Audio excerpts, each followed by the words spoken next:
Mes chers collègues, bonjour. Avant de démarrer, d'ouvrir officiellement la séance du Conseil,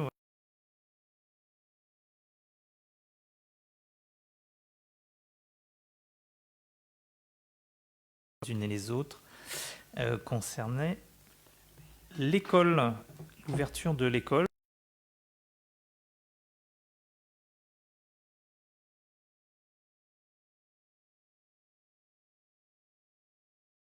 Bien sûr, les parents et les enfants qui étaient ravis, et un certain nombre d'effets que l'on craignait.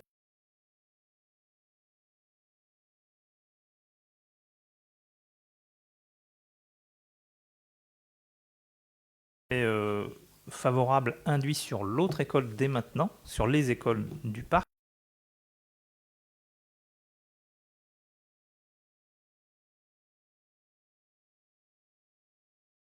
Enlever les modulaires, ce qui fera aussi des dépenses.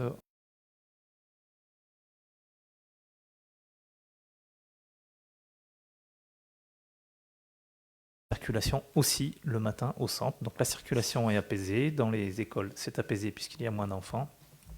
Donc il n'y a pas.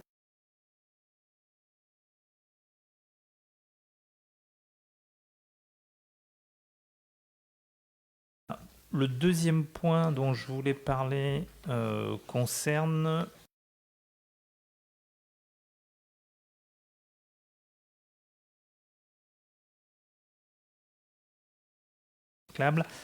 à partir, donc la poubelle noire et la poubelle verte et jaune, à partir du 20 janvier.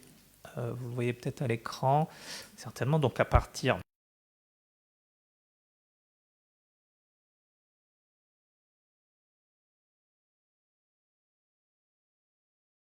du 20 janvier, il n'y aura donc plus qu'un seul ramassage de la poubelle noire des ordures ménagères, au lieu de deux, donc un seul par semaine, et toujours une collecte de la poubelle verte et jaune. Donc avec les jours qui vont changer, donc sur la partie sud, donc la zone 1, la partie sud de la commune, c'est-à-dire toute la partie en dessous de la nationale 89, qui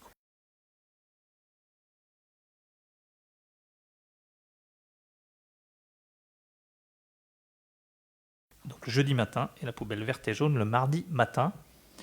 Et pour la zone 2, donc la zone qui est au nord, ce sera la poubelle noire le mardi matin et la poubelle jaune le jeudi matin.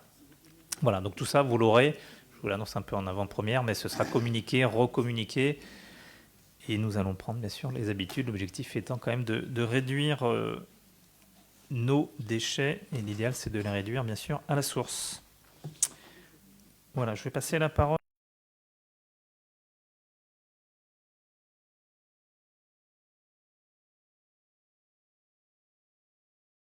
Et festivités de fin d'année. Donc là, en ce moment, nous sommes dans le cadre de la Semaine de l'arbre. Donc il y a eu déjà samedi un certain nombre d'animations avec distribution d'arbres et une animation sur l'entretien des arbres, sur l'élagage. Et la semaine prochaine, samedi prochain, il y aura une distribution de composteurs à Jardiland. Il y aura la visite de Saint-Leu,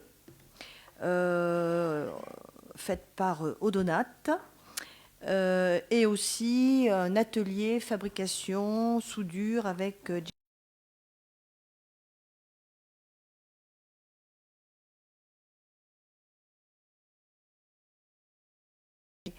les gens se sont jetés sur les réservations.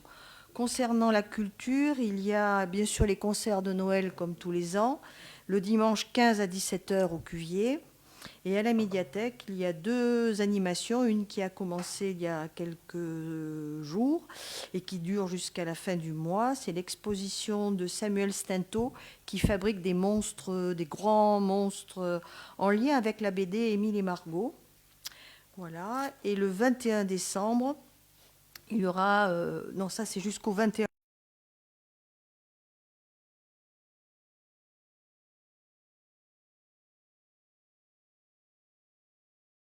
Et donc la première revue de presse, c'est mercredi, donc dans 2 jours, à 19h. Voilà, pour faire un décryptage de la presse écrite. Merci, Madame Lesbatz.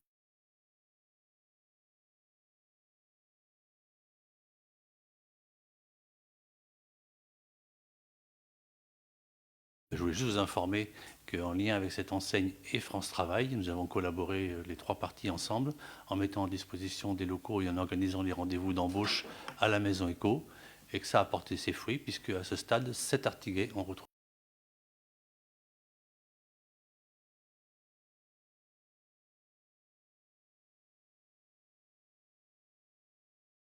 Oui, Madame Vinter aussi, une communication.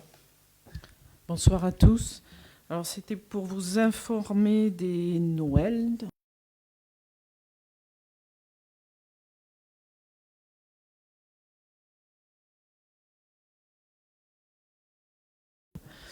Et puis, nous avons le Noël des aînés qui se fait le 18 décembre.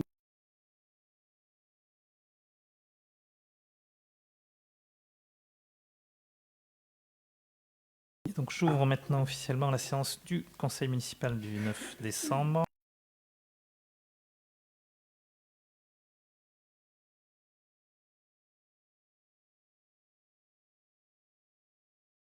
Et à donner procuration à Madame Vinter, que Monsieur Colombo est absent et Madame Boniface est absente, et que tous les autres élus sont là. Je propose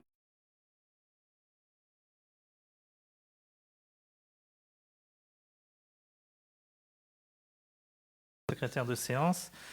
Les décisions du maire, il n'y en avait qu'une, c'est le contrat de cession pour fixer les conditions du spectacle Casse-Noisette que vous avez dans vos documents.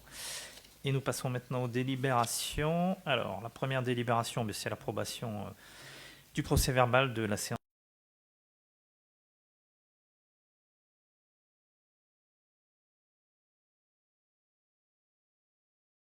On ne voit pas. Écoutez, je le mets au vote. Donc, qui est contre? Personne. Qui s'abstient? 6 voix. Qui est pour? Merci. Donc, à la majorité, la délibération numéro 76 est adoptée. Délibération 77 concerne donc la mise à jour du tableau des effectifs avec la suppression d'un poste de catégorie B, rédacteur principal de deuxième classe. C'est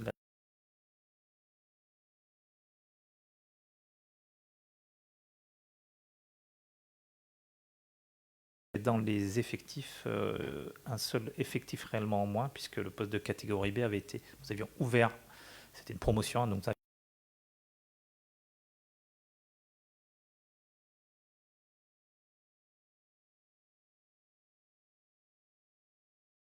En plus en détail les deux suppressions de ces catégories B supprimées, pouvez-vous nous les donner? Alors, nous avons, oui, le premier poste de catégorie B, c'est un poste à la...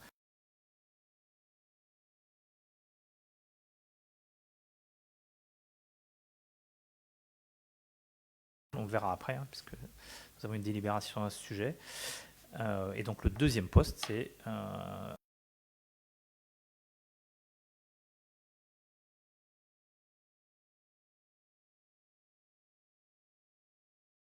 Donc on ferme cette fois-ci son poste en catégorie B puisqu'elle avait eu le concours et que nous l'avons nommé en catégorie A. Donc.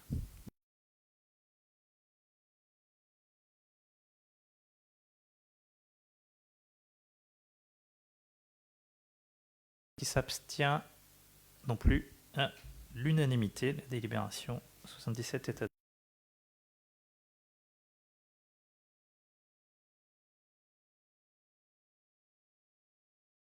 La désignation de la directrice, d'un directeur, mais en l'occurrence une directrice de la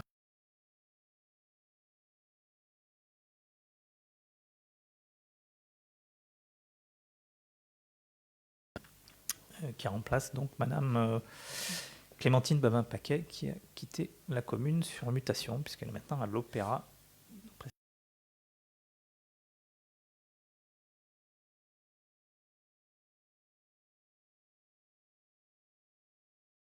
Oui, bonsoir, merci Monsieur le maire. Juste une question, si je comprends bien, donc la personne désignée à l'instant est en catégorie A.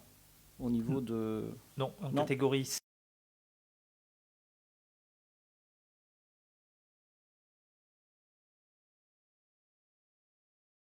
Lien avec la billetterie, notamment, vous savez, parce qu'il faut un statut A pour pouvoir...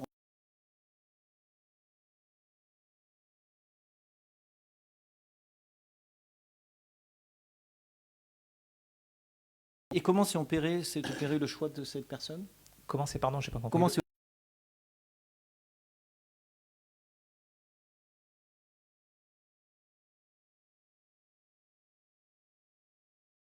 des candidatures externes, des candidatures internes, et le jury qui s'est réuni, dont Mme Lesbat faisait partie.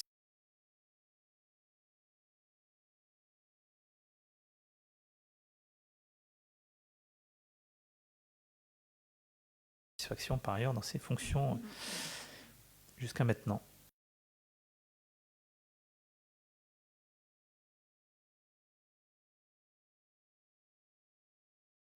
Au vote. Qui est contre? Personne. Qui s'abstient? Non plus. Eh bien, à l'unanimité.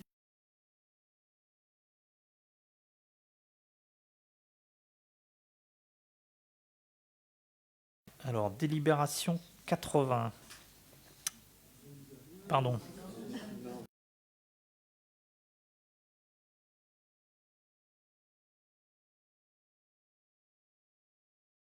Culturelle et festive. Donc, ce que nous proposons ici, c'est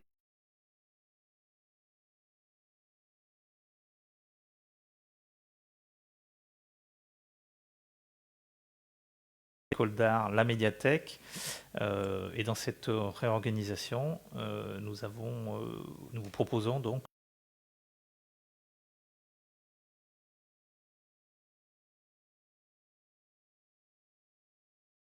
l'accueil de billetterie et donc de recruter plutôt des vacataires ponctuellement. L'idée, c'est de recruter des jeunes qui pourront s'intéresser. Du coup, c'est une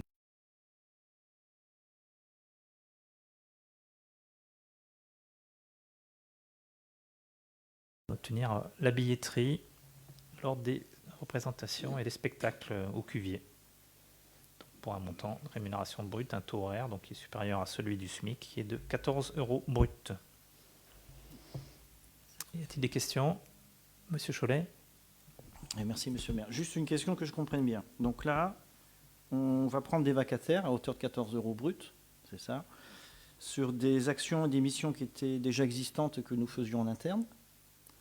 Est-ce que ces missions qui vous ont proposées, qui sont nouvelles, qui sont le fruit d'une réorganisation, si je comprends bien, est-ce que cette proposition de poste a été proposée aux agents? Certains agents, peut-être qui ne sont pas forcément de la culture, auraient été intéressés par l'idée de gagner un petit peu plus d'argent ou être opérationnels sur des horaires possibles pour eux. En fait, nous, on ne comprend pas pourquoi, parce que ça a toujours été assuré en interne. Et du jour au lendemain, hop, ça y est, on prend des vacataires. Alors, c'est parce que, je vous le disais, dans la réorganisation, au total, on aura un agent de moins. Donc, pour ne pas faire porter trop de charges sur les agents, notamment le soir, on a proposé et trouvé que cette solution, elle était intéressante. Et puis il y a des agents qui ont commencé dans la collectivité, à la culture, je ne vais pas les citer, mais se reconnaîtront, mais qui ont commencé un petit peu comme ça, par ce genre de mise du pied à l'étrier, par ce type de fonction. Comme ça se fait effectivement, comme le souffle Madame Lesbat dans beaucoup de salles. Madame Lesbat, si vous voulez dire un mot complémentaire, et après je vous repasse la parole. Oui, c'est pas, on n'est pas novateur dans le domaine, parce que beaucoup de salles pratiquent ce genre de sensibilisation auprès des jeunes. Bon, moi, j'ai la fibre enseignante, Monsieur Cholet aussi, vous êtes enseignant, donc c'est bien de pouvoir proposer à des jeunes dans une commune. Alors, on espère que ce ne sera que des jeunes de la commune, mais enfin bon, on peut ouvrir au local aussi. Et donner la possibilité d'être à l'entrée au moment où on vérifie l'entrée avec le billet de l'entrée. Ensuite, on annonce aux gens qu'il faut éteindre le portable. Ce sont des petites choses qu'on ne faisait pas, ça, par exemple, et qui permet à ces jeunes non seulement d'être payés, mais aussi d'être présents dans une salle, de voir comment elle fonctionne, de voir la programmation. Voilà. Il y a un côté éducatif qui était aussi derrière ce projet-là. Ouais, ça reste quand même surprenant de voir, suite à une réorganisation en interne, c'est vous qui le précisez, je l'entends, mais quand même, moi je suis convaincu qu'on pourrait se passer je ne suis pas contre l'idée d'avoir des jeunes qui sont là, à la billetterie, qui déchirent les billets, hein, mais jusqu'à maintenant, moi j'ai jamais vu, alors c'est vrai que je ne suis pas très souvent au spectacle, hein, de temps en temps j'y vais, des fois je ne peux pas. Sous l'ancienne mandature, nous le faisons, c'était systématiquement assuré par les services. Et là, vous me parlez d'organisation, et du jour au lendemain, paf, ça y est, on trouve un vacataire, on a besoin d'un vacataire. Donc c'est surprenant. À croire qu'il y a une organisation humaine qui laisse peut-être, je suis peut-être l'esprit mal placé, mais qui laisse à supposer qu'il y a des choses qui ne se passent pas bien, ou une organisation qui fait qu'il y a des choses qui... voilà, je ne sais pas. Je sais pas. Non, mais c'est plus prosaïquement, M. Cholet, vous savez, on va être obligé de le répéter, vous avez suivi l'actualité, vous savez que la France cherche à une dette de 3 000 milliards et que le gouvernement en cherche 60, dont 5 sur le dos des collectivités. Donc ça va arriver un jour ou l'autre en cascade de toute façon. Même avec un changement de gouvernement, on craint en tout cas qu'il y ait des répercussions encore fortes. Donc nous devons limiter la masse salariale de la commune, et lorsqu'on a une opportunité, une possibilité de le faire, ce que l'on a fait ici, on a fait une réorganisation qui nous permet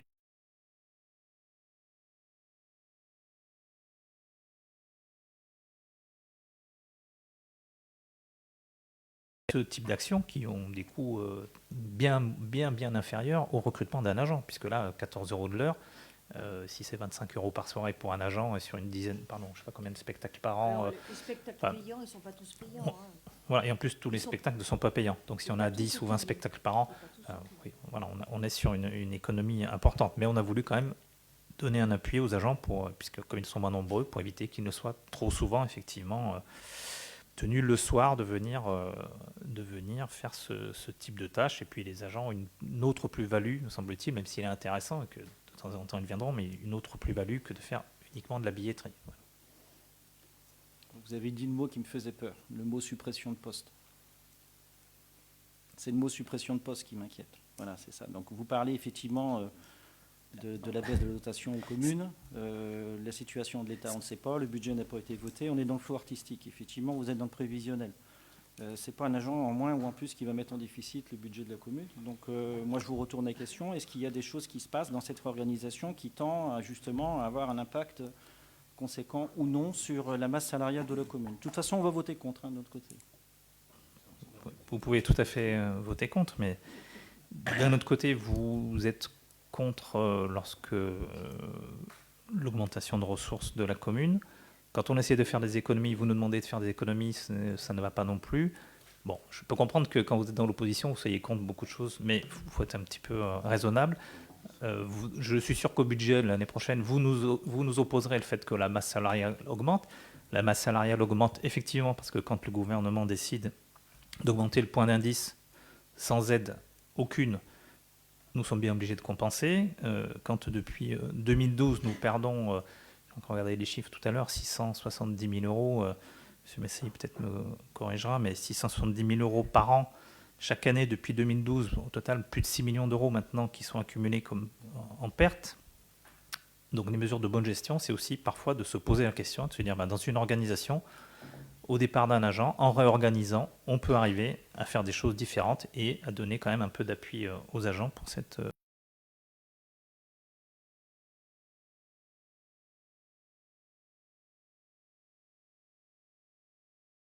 Nous avons eu d'ailleurs une approbation au comité social territorial de cette nouvelle organisation par les représentants du personnel. Nous avons eu un avis favorable la semaine dernière. Voilà, donc je vous propose de mettre au vote, puisque vous avez exprimé votre position, M. Cholet. Il y avait une autre question. Alors, je vous en prie, prenez le micro, Mme Rick-Bosch. Vous venez de répondre en grande partie à la question que je comptais vous poser, c'est-à-dire que qu'est-ce qui fait que vous venez chercher d'autres personnes pour faire un travail qui normalement incombait aux agents territoriaux? Est-ce que c'est parce que les agents territoriaux estiment que ce travail-là n'est pas suffisamment payé, ce qu'on peut comprendre, et du coup vous cherchez des gens qui seront moins bien rémunérés et qui feront le même travail? Mais vous venez en partie de répondre à ma question, puisque vous dites que ça a été accepté par... voilà. Donc vous venez de répondre à la moitié de la question que j'avais l'intention de vous poser. Donc si ça a été accepté par eux, c'est plus compliqué de... Mais j'ai quand même un peu de mal à comprendre que ce que les agents territoriaux faisaient, sauf s'ils n'acceptent pas de le faire au tarif que vous proposez, parce qu'ils estiment que... moi, j'ai vraiment connu ça dans ma boîte, donc je sais de quoi on parle. Quand on a un certain statut, on n'accepte pas de faire un travail qui est rémunéré en dessous de son statut. Mais visiblement, si ça a été accepté dans Syndical. Hein, L'action syndicale. dans l'action syndicale. J'ai précisé, Madame Bricbosch, pour ne pas faire venir Voilà. aux représentants syndicaux ce qu'ils n'ont pas dit. La réorganisation globale qui a été présentée aux agents, mais il me semble quand même qu'on a évoqué aussi cette question-là. Ils n'approuvent pas les délibérations une par une, mais la réorganisation est présentée en comité social territorial, c'est une obligation, et la réorganisation du pôle culture, la création d'un pôle culture qui va regrouper la médiathèque, le cuvier et les écoles d'art a été approuvée par les représentants du personnel. Voilà. Avec effectivement les nouveaux effectifs, avec un effectif en moins. Cette réorganisation globale a eu un avis favorable des représentants du personnel, si je ne me trompe pas.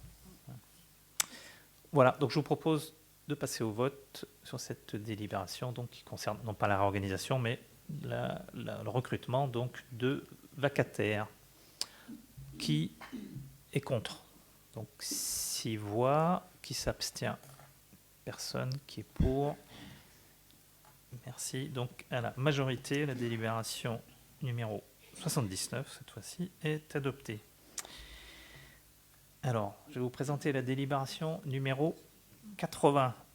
Donc c'est la délibération qui concerne la police municipale, la mise en place de l'indemnité spéciale de fonction et d'engagement.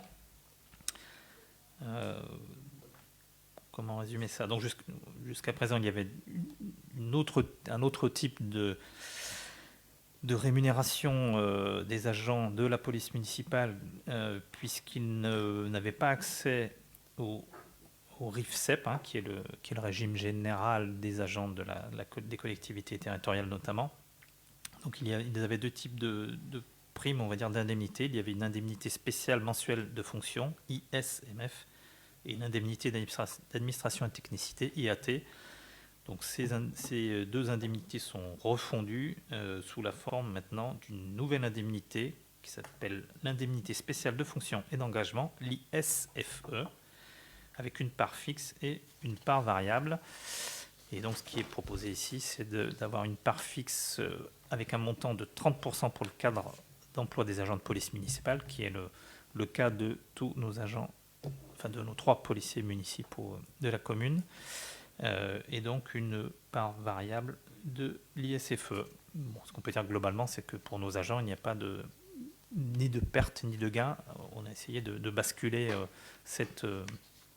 à l'instant T en tout cas, de basculer donc cette réforme pour faire en sorte que les gens n'aient pas de perte et avec une part fixe qui soit stable de la même manière que nous qu'elle est en place pour le RIFSEP des agents de la collectivité où la part variable est quasiment à son minimum, c'est-à-dire à 10 € pour tous les agents de la collectivité. Donc ce qui compte, c'est l'emploi tenu et la cotation de l'emploi plus que la manière, on va dire, de servir qui est modulée. Elle ne l'est pratiquement pas dans la collectivité pour les autres postes, donc elle ne le sera pas non plus pour la police municipale, en tout cas à ce stade.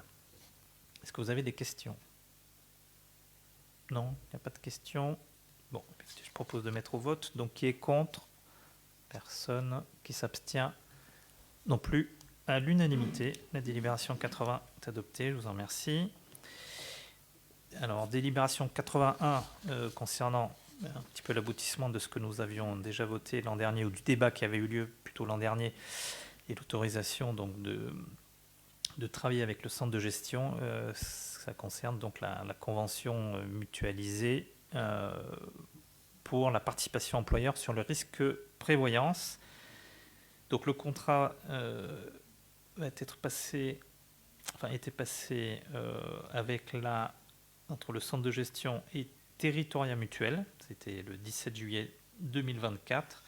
Et ce que nous vous demandons ici d'approuver, c'est le fait qu'il y avait un montant minimum de 7 euros de participation de l'employeur pour les agents qui choisissent d'aller vers cette mutuelle. Ils sont libres d'y aller ou pas. Et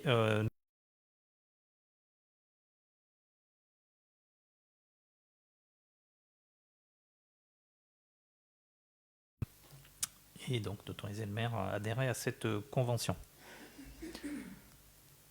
Donc cela aussi avait été présenté au comité social territorial. Avez-vous des questions, Madame Elfadi? Bonjour à tous. Quelle est la part de l'agent ?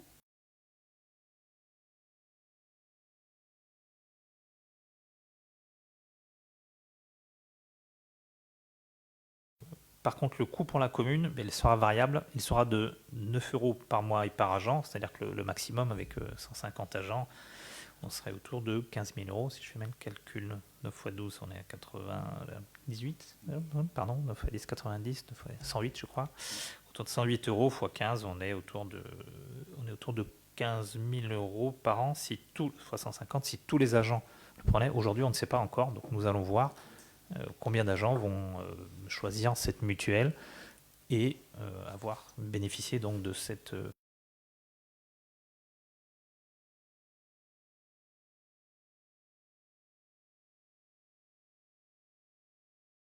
peu important, puisque de nombreuses communes du centre de gestion de la Gironde ont adhéré à cette mutuelle pour avoir un effet de groupe et avoir des tarifs et des conditions.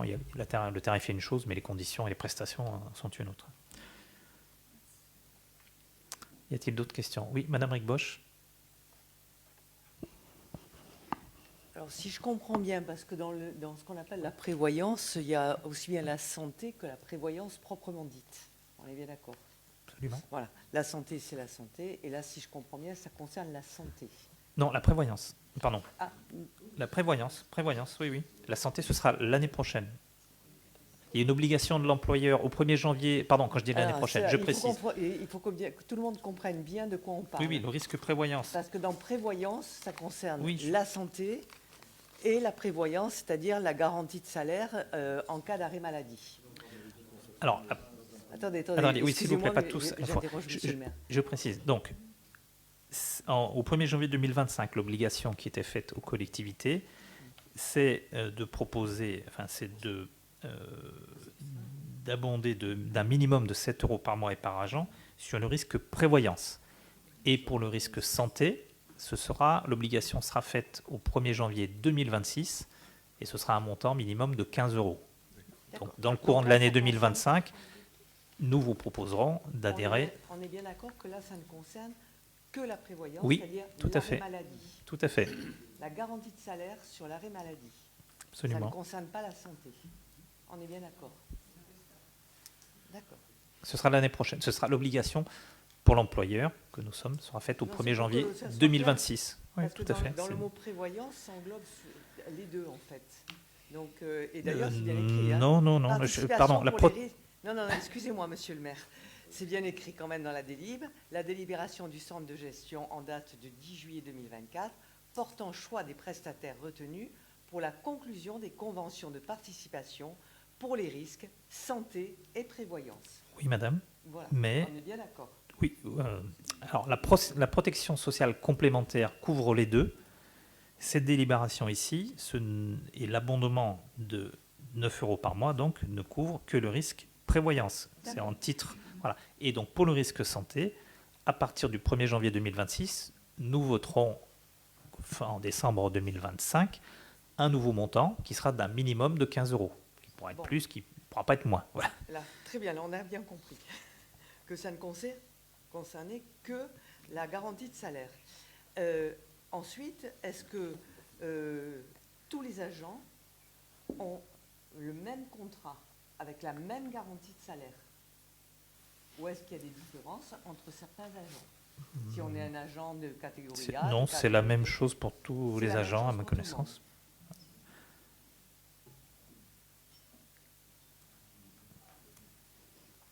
C'est la même chose pour tout le monde. Tout à fait. Et si on passe à 9 euros, si vous passez à 9 euros, il n'y a aucune raison pour qu'ils ne veulent pas y passer. Si la garantie est la même, il n'y a pas de raison. Je ne sais pas vous dire si effectivement, Enfin, bon, moi, soit je suis des pas agents ou idiote, une mais, mutuelle. moi, si on me propose de prendre un peu plus de garantie sur mon contrat pour avoir exactement les mêmes garanties, effectivement, nous verrons. Je ne sais pas vous dire. Peut-être qu'il y a des mutuelles qui sont plus intéressantes. Non, mais ça revient Mais par à contre, la effectivement, question de Madame El Fadi de dire quel coût pour la commune. Parce que je ne vois personne dire non à une garantie où on va prendre, où l'employeur va prendre à sa charge une partie de la garantie. C'est probable. C'est pour ça que Ben je vous oui, dis le c'est calcul, probable, il est de c'est 15. presque même sûr. Voilà. Donc, d'où l'intérêt de la question de Madame El Fadi de savoir exactement quel coût pour la commune.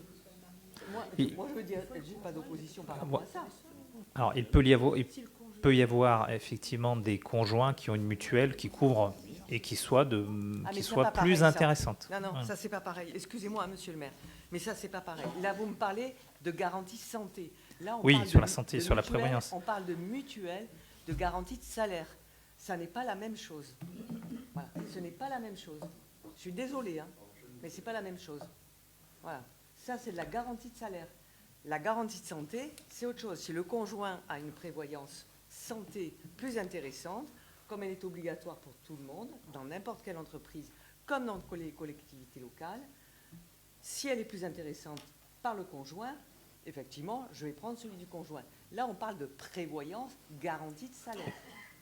On n'est pas du tout dans le même registre. Tout à fait. Merci Madame Rigbosch de cet éclairage. Y a-t-il d'autres questions sur ce sujet ? Oui, ce que j'aimerais, c'est que ça soit clair pour tout le monde. Oui, c'est clair, Madame Rigbosch. Je vous ai remercié pour votre éclairage, donc c'est clair. Je vous propose de passer au vote. Donc, qui est contre ? Oui, Personne. Qui s'abstient ? Non plus. À l'unanimité, la délibération est adoptée et je vous en remercie. Je vais donc passer la parole à Monsieur Messey pour une série de délibérations sur les finances. Nous commençons par la 82. Merci, Monsieur le maire. Donc, 9 délibérations finances ce soir, des délibérations qui sont plutôt techniques. On va commencer par la délibération concernant la décision modificative du budget, décision modificative numéro 2. Juste une petite introduction très rapide. On vote un budget primitif et au cours de l'année, on a la possibilité de voter des délibérations modificatives. Donc, on en a déjà voté une précédemment. Ce sont des délibérations qui ont pour objectif de rectifier très à la marge les différents postes budgétaires pour intégrer des événements à ce budget primitif. Donc pour la délibération numéro 82, encore une fois, donc les délibérations sur le budget, il y a la partie fonctionnement, la partie investissement. Cette délibération sur la partie fonctionnement s'équilibre à 42 774 €, ce qui représente à peu près 0,003% peut-être, sur un budget de 12 et quelques millions d'euros de fonctionnement. On vous propose donc d'équilibrer cette section fonctionnement à 42 000 €. Je vous passe les différents éléments qui constituent ces modifications budgétaires, mais pêle-mêle, on a des réparations sur des véhicules automobiles, sur des véhicules techniques, notamment aux espaces verts, et puis différents frais, notamment des frais d'inhumation, événements qu'évidemment nous ne pouvions pas attendre lors du vote du budget primitif. Sur la section investissement, donc cette délibération s'équilibre à hauteur de 22 800 et quelques euros, 22 800 sur notre budget global de un peu plus de 12 millions d'euros. Il s'agit là principalement d'écriture d'ordre, c'est-à-dire d'écriture de compte à compte, de réimputation entre différents chapitres, donc sans décaissement de notre part. Néanmoins, il y a quand même quelques décaissements qui sont tout à fait marginaux, je vous le dis, c'est pas 1% de notre budget, c'est 0,03% de notre budget. Donc je vous économise votre temps et le temps de tous, mais si vous le souhaitez, on pourra rentrer dans le détail des quelques dizaines d'euros qui composent ces montants. On vous propose donc, Monsieur le maire, d'approuver cette décision modificative numéro 2, tant en section fonctionnement qu'en section investissement. Et donc, on propose au conseil municipal de charger Monsieur le maire de prendre toutes les mesures nécessaires à cette exécution. Je vous remercie et à votre disposition pour les menus détails. Merci. Avez-vous des questions, des remarques sur cette décision modificative? Je n'en vois pas. Eh bien, écoutez, nous passons au vote. Donc, qui est contre? Personne. Qui s'abstient? 6 voix. Qui est pour? Merci. Donc, à la majorité, la délibération 82 est adoptée. Nous passons maintenant à la délibération 83, classique. Délibération. Effectivement, Monsieur le maire, merci. Des délibérations classiques. Les 3 ou 4 délibérations suivantes sont des délibérations que l'on retrouve tous les ans. En fin d'année, traditionnellement, on propose au conseil municipal de voter une partie du budget dédié aux associations, par exemple, au budget annexe. Donc la 83, c'est le budget annexe de la ville. La délibération 84, c'est l'acompte de subvention pour le CCAS. La 85 pour l'école d'art. Et ensuite, la 86 pour les associations. Donc, toutes ces délibérations ont le même objet, c'est-à-dire de permettre aux associations, aux écoles d'art, etc., d'avoir une partie de leur budget avant le vote du budget qui arrivera en mars. Toute correspondance avec le contexte national n'existant pas du tout. On vous propose sur le budget annexe d'autoriser donc le conseil municipal à engager, liquider, mandater pour la formule consacrée les dépenses d'investissement dans la mesure évidemment du quart des crédits ouverts pour l'exercice précédent. Monsieur le maire. Oui, sur le budget ville et sur le budget annexe, c'est ça? Et annexe. Alors, on va les prendre dans l'ordre. Y a-t-il des questions sur la délibération numéro 83? Je n'en vois pas, donc je vais la mettre au vote. Qui est contre? Personne. Qui s'abstient? 6. Abstention. Qui est pour? Merci. Donc, à la majorité, la délibération 83 est adoptée. Délibération 84, y a-t-il des questions concernant? Non, je n'en vois pas. Alors, qui est contre? Personne. Qui s'abstient? Personne. Donc à l'unanimité, la délibération 84 est adoptée. Merci. Passons à la 85 sur les écoles d'art. Y a-t-il des questions? Non plus. Donc nous passons au vote là. Qui est contre? Personne. Qui s'abstient? Non plus. À l'unanimité, la délibération 85 est adoptée. Et la 86 concernant les associations. Donc qui est... pardon, une question, oui. Monsieur William André. Merci, bonsoir. Oui, sur cette délibération 86, alors bien évidemment, nous sommes pour le versement d'un acompte de subvention aux associations. Il n'y a pas de souci. Par contre, moi, je souhaitais ce soir vous alerter sur la situation d'une association, en l'occurrence Football Club Rive Droite, dont la subvention prévue pour 2025 est de 3 488 €, pour être précis. Alors pour info, cette association dont le siège social est à Tresse compte à peu près 700 licenciés, mais aujourd'hui il y a seulement 15% de jeunes artiguais qui y sont représentés. De plus, ce club utilise allègrement nos infrastructures sans aucune participation alors, aux frais d'entretien et aux fluides, alors jusqu'à aujourd'hui. À l'inverse, vous savez qu'une nouvelle école de football a vu le jour sur notre commune, ce qui est une bonne nouvelle. Et cette école compte aujourd'hui 186 licenciés, dont pas moins de 85% de jeunes artiguais. Donc ce que je vous demande ce soir, c'est de prendre en compte ces éléments afin de recalculer pour 2025, évidemment, le calcul du montant des subventions pour ces deux associations. Merci.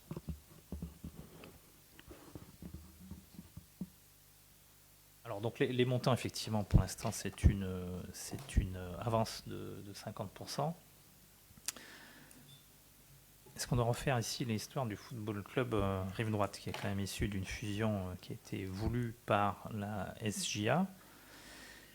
L'ancien président de la SJA, M. Bord, d'ailleurs, qui était un ancien élu municipal, je crois un adjoint de l'équipe de Mme Jacquet, et qui était venu nous voir avec Mme Brochard il y a 2 ans, je crois, ou 3 ans. Donc une fusion qui a été réalisée avec le football club Rive Droite. Donc les subventions sont accordées au football club Rive Droite en fonction du nombre d'adhérents et d'enfants qui sont dans cette association. Comme d'autres associations, on a beaucoup d'associations qui n'ont pas que des adhérents artiguais, et comme vous dites, qui utilisent allègrement nos installations. C'est le jeu de toutes les associations. Il y a une subvention souvent. Alors, Madame Brochard, peut-être a les critères en tête. Moi, je n'ai pas tous les critères en tête, mais je crois que c'est quand même lié beaucoup au nombre d'enfants. C'est sur cela qu'on donne un peu plus de... Il y a plusieurs critères qui entrent en jeu. Il y a effectivement le nombre d'artigués, mais il y a aussi le nombre d'enfants, il y a le nombre de participation à toutes les manifestations. Et ce n'est pas un montant définitif. Là, nous faisons une avance, mais le montant définitif n'est pas encore décidé. Donc, j'entends votre suggestion.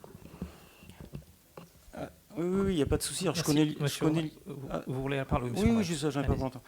Juste répondre, je connais l'histoire du foot, de la SJA à Artigues, il n'y a pas de souci non plus. Donc moi, ce n'est pas le passé que je regarde, c'est l'avenir. Donc ma question, c'était pour 2025. Bon, si vous faites l'avance de subvention pour le moment, il n'y a pas de souci, mais tenez compte quand même des informations que je vous ai communiquées pour 2025, parce que moi, je ne trouve pas normal qu'une association qui siège sur Tresse, sur lequel aujourd'hui vous avez, je vous dis 15% de jeunes Artiguais. Alors quand je dis 15% de jeunes Artiguais, c'est moins de 18 ans. Alors que vous avez une école de foot qui a ouvert sur Artigues. C'est juste ça. Donc c'est pour 2025 que je vous sollicite pour modifier effectivement les subventions pour ces 2 associations. C'est-à-dire que vous souhaitez qu'on ne subventionne plus les 15% d'Artiguais qui sont au FC Rive Droite? Non, du tout. Non. Alors je vous demande pas de votre demande alors. Non, je ne vous demande pas de me donner les montants ce soir. Je vous demande de prendre en compte les éléments que je vous ai donnés pour 2025. Alors ça peut être débattu en commission, parce que je sais qu'il y a des critères, moins de 18 ans. Bien sûr, il y a beaucoup de critères qui rentrent en jeu. Donc on peut en discuter en commission, mais jusqu'à maintenant, le Football Club Rive Droite utilise aussi nos infrastructures, et on leur fait payer aucun fluide. Enfin voilà, c'est juste ça. Alors, tout ça, ça à débattre peut-être un peu plus tard. Il n'y a que M. Dauvilliers qui est à notre commission, d'ailleurs, ce serait bien que les autres aussi soient là. Et les critères ne sont pas définitifs, puisque de toute façon, on réajuste d'ici peu de temps. Ok, moi je me propose d'aller à cette commission, ça évitera effectivement qu'il y ait éventuellement collusion ou que ça soit interprété. Voilà. Puis je répète, il y a quand même effectivement un certain nombre d'Artiguais qui ont été engagés par la fusion du FC Rive Droite et des dirigeants du FC Rive Droite. Encore une fois, je vous le répète, c'était un ancien élu de l'équipe municipale précédente. Donc ça a été engagé. Aujourd'hui, les gens qui sont dans cette association, pourquoi on devrait ne plus les subventionner? Alors peut-être qu'on peut regarder les montants en fonction du nombre d'adhérents, mais c'est ce qu'on fera tous les ans. Là, on reconduit mécaniquement à hauteur de 50%. S'il y a moins d'adhérents ou si ça ne correspondra plus aux critères, on regardera en effet ce qu'il faut faire. On ne subventionne pas toutes les associations artiguaises. Il y a aussi des associations qui ont des généreux donateurs aussi, donc qui ont peut-être moins besoin que d'autres d'avoir des subventions. Donc on regardera un petit peu tout ça, et je pense qu'avec Madame Brochard, puisque le budget l'année prochaine sera certainement un peu plus compliqué, on essaiera de regarder association par association les besoins de chacune. Merci. Il n'y a pas d'autres questions sur ce sujet. Je vous propose de passer au vote. Donc qui est contre? Personne. Qui s'abstient? Non plus. Eh bien, à l'unanimité, la délibération 86 est adoptée. Je repasse la parole à M. Messailly. Merci, Monsieur le maire. Délibération 87 relative à la prise en charge de frais d'inhumation d'une personne dépourvue de famille et de ressources suffisantes. Quelques éléments de contexte très rapides. Une personne est décédée sur le territoire de notre commune, il y a un certain temps d'ailleurs, et qu'il s'agit pour la communauté et la ville de prendre en charge les frais d'obsèques liés à cette personne décédée dont la situation financière et celle de sa famille ne leur permet pas de pouvoir acquitter de ces frais. Il s'agit pour la commune d'une obligation, et après évidemment instruction en lien avec la police municipale et la police de Senon, la police nationale de Senon évidemment, il s'avère que la famille du défunt ne peut pourvoir aux obsèques. Cette délibération a pour but de vous proposer de prendre en charge les frais d'obsèques de cette personne pour un montant de 2505 €, et que cette dépense sera prélevée dans le budget principal de la commune qui a été juste à l'instant modifié dans le cadre de cette décision modificative numéro 2. Monsieur le maire. Merci. Y a-t-il des questions? J'imagine que non. Eh bien, nous passons au vote. Donc, qui est contre? Personne. Qui s'abstient? Non plus. À l'unanimité, la délibération est adoptée. Monsieur Messey, 88 pour la CLECT.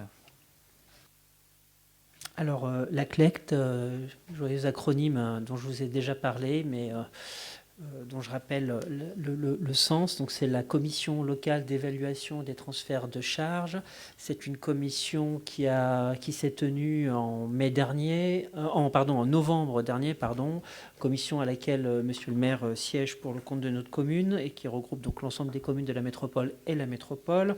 Elle a pour but d'évaluer justement les transferts de charges entre la ville et la métropole, points sur lesquels nous sommes extrêmement liés, notamment sur la commande publique, sur l'informatique. Il s'agit donc d'évaluer, comme le nom de cette commission l'indique, ces transferts de charges et notamment d'évaluer les réserves nécessaires à ces transferts de charges. Il est proposé donc au conseil municipal d'approuver le rapport définitif de la commission locale des charges, dont je vous passe les détails, mais qui sont évidemment présents en annexe. D'autoriser l'imputation donc d'une part de l'attribution de compensation en investissement et d'arrêter pour 2025 le montant de l'attribution de compensation en investissement à verser à Bordeaux Métropole à hauteur de 240 000 € et le montant de compensation de fonctionnement à hauteur de 200 et quelques mille euros. Enfin, nous vous proposons d'autoriser monsieur le maire à effectuer toutes les démarches utiles et nécessaires en vue de l'application de cette présente délibération. Dernier peut-être mot, si vous permettez, monsieur le maire, c'est la dernière délibération finance de ce soir. Notre agent Cory Guillemet est parti vers une autre collectivité et je voulais ici la remercier pour le travail qu'elle a effectué tout au long de ces dernières années et toutes les commissions et les budgets pour lesquels elle a énormément participé. Merci Corinne.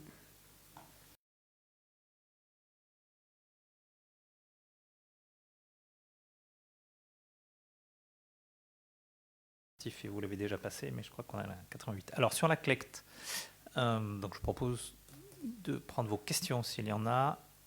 Je n'en vois pas, nous passons au vote. Alors, qui est contre? Personne. Qui s'abstient? Non plus. À l'unanimité, la délibération 88 est adoptée. Et la 89, qui était en lien quand même, monsieur Messailly, c'est la révision de niveau de service.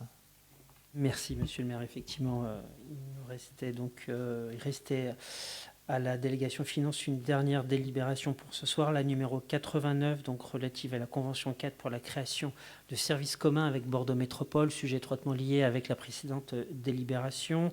Il vous est proposé donc un avenant numéro 2 pour la révision du niveau de service pour l'année 2023-2024. Je vous redonne le contexte très brièvement. La délibération est plutôt longue, alors je vous propose de la synthétiser en quelques phrases.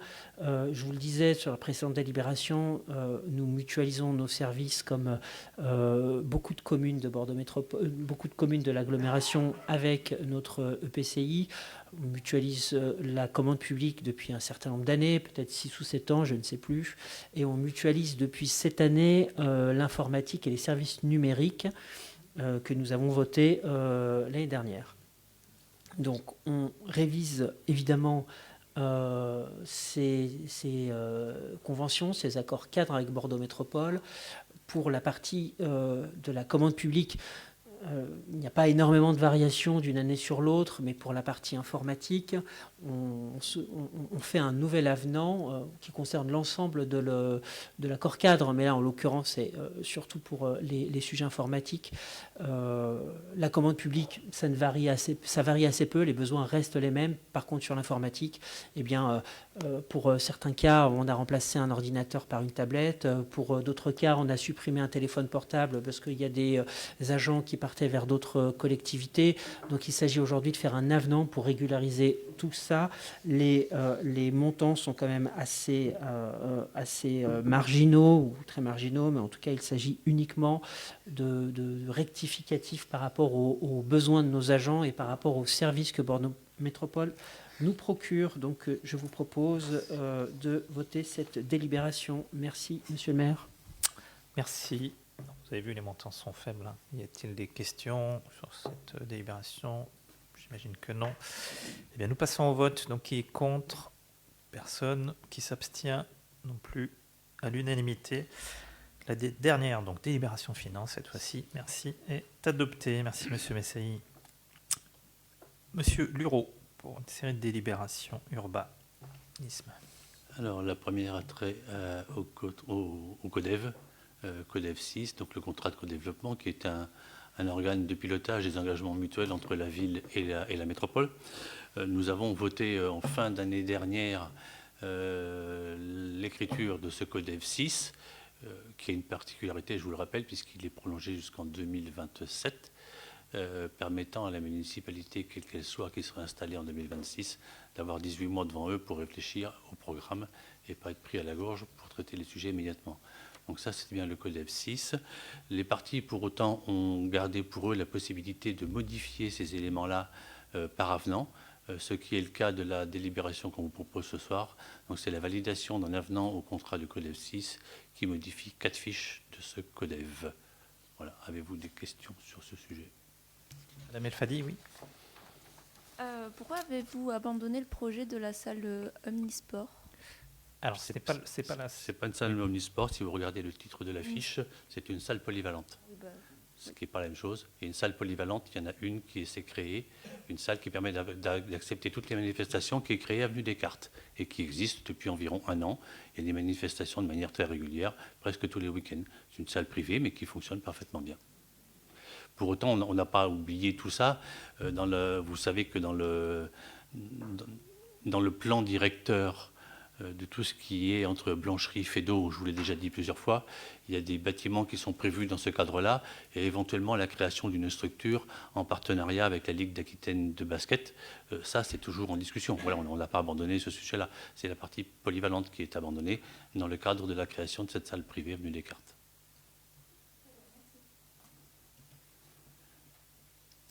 Merci. Y a-t-il d'autres questions?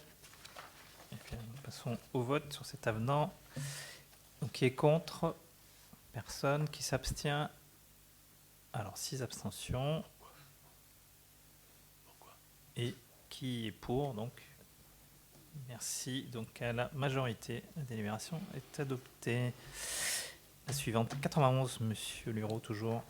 Donc, celle-ci, cette délibération a trait donc au développement de la politique de l'habitat entre Bordeaux Métropole et les communes qui la composent. Par délibération du 7 juin 2024, le Conseil métropolitain a adopté un plan d'action en faveur de la production de logements. Ce plan d'action repose sur 3 piliers principaux. Donc, aider les communes en les accompagnant financièrement pour répondre aux besoins d'équipement de logement, accompagner la production de logements locatifs social et mobiliser l'ensemble des acteurs locaux et nationaux pour financer tous ces projets-là. Donc nous vous proposons dans cette délibération de valider notre adhésion à ce plan, en sachant que l'engagement serait le suivant, de créer entre le 1er juillet 2024 et le 31 décembre 2025 50 logements, dont 27 sociaux sur Artigues.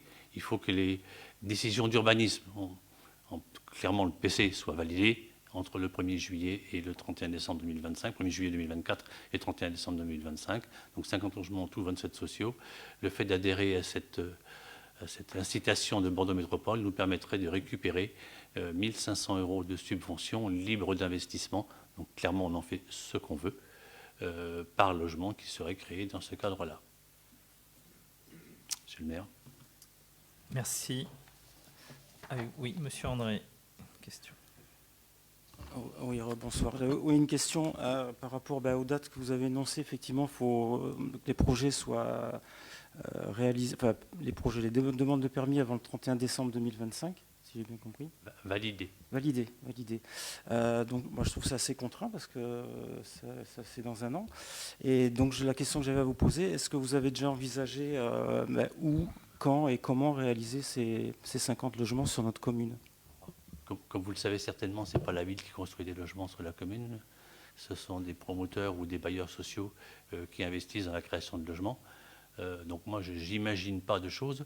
Je me contente d'accompagner les promoteurs ou les bailleurs sociaux qui viennent nous voir quand des particuliers vendent leur terrain pour pouvoir construire des logements. Et effectivement, on les accompagne dans ce cadre-là. À ce stade, j'ai effectivement plusieurs projets en piste dont je ne peux évidemment pas vous parler, puisque tant que les projets sont privés et les PC non déposés, ils ne sont pas publics.